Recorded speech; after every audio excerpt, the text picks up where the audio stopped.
This video is Peter Hitchens putting a highly emotional George Monbiot in his place over illegal immigration into Britain. As usual, the audience is specifically chosen for its left-wing bias. You would think the way they applaud George's speech that it's the view of the British people. And of course, we know that is not true. What is clear listening to this is George's speech is based on emotion and not much else.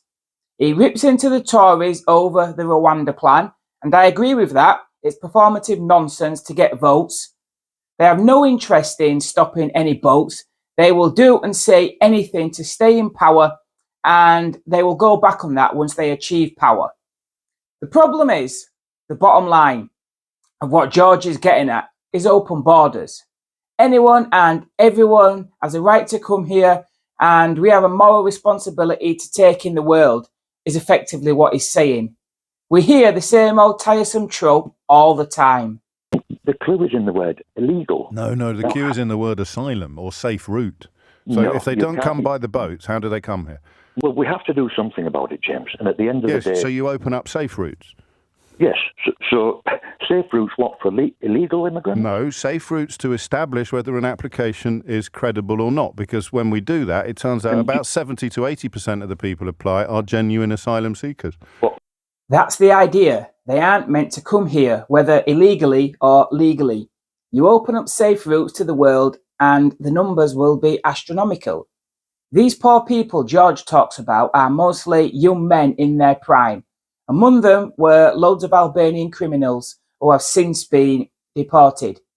Yet they were among those the lefties were saying should be allowed in on compassionate grounds. Look how that turned out. They just want open borders and anyone and everyone can come.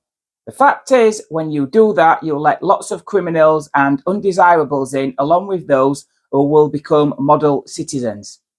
You end up with all sorts of crazy situations like full-grown men trying to pass themselves off as kids from some other country they've never even been to.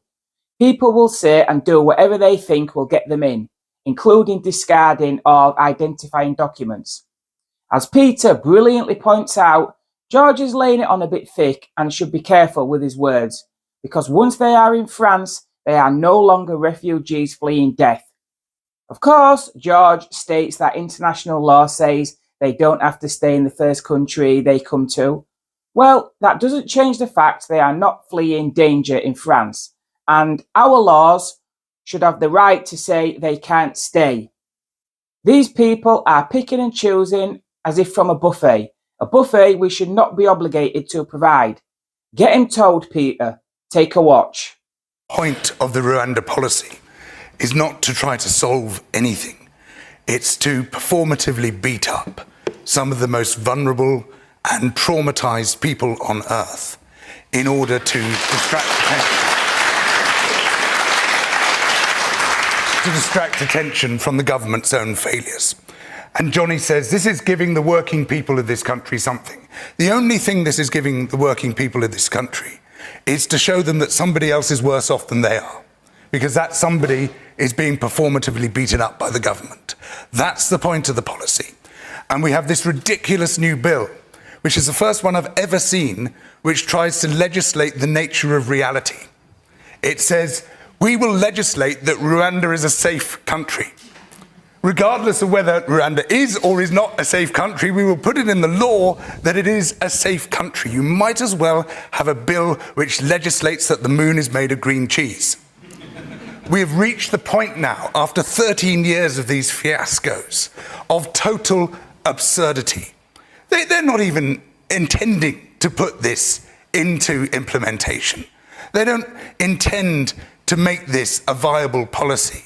They're just desperately throwing up clouds of dust in order to distract from the absolute catastrophe that this government has become for the great majority of the people of this country.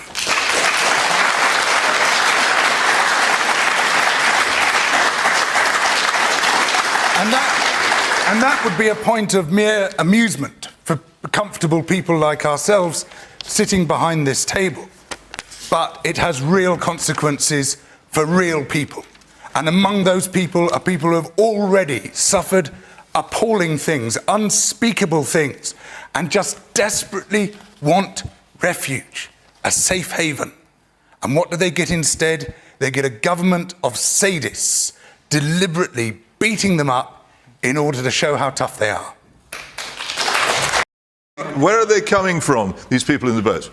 People have been fleeing countries. No, but where are they coming from? Where do they get into the boat? Well, they got onto the boats in France. In France. You well know. Now, is France but the point is France a country? Hang on. If you both talk at the same... Wait a minute. You both talk at the same time. Wait. Hang on, Peter, please. Okay. If you both talk at the same time, nobody can hear. No, I asked him a factual question and he's answered it. They come from France. France is not a country in which they suffer persecution or have any reason to fear persecution. Once they've reached France, they're not refugees.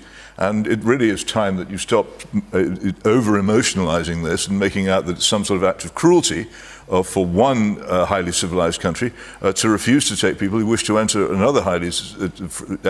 another highly civilized country illegally. If they want to come to this country, they should come legally. They are already in a safe country, and it doesn't need anybody, it doesn't even need Rishi Sunak to pass a bill saying that France is a safe country, because France is a safe country, as we both agree. So I'm afraid you're just laying it on a bit thick, and I'm sorry, I know you've got a bad throat, but I just do think you should be more careful in your language about it. You just don't understand international law.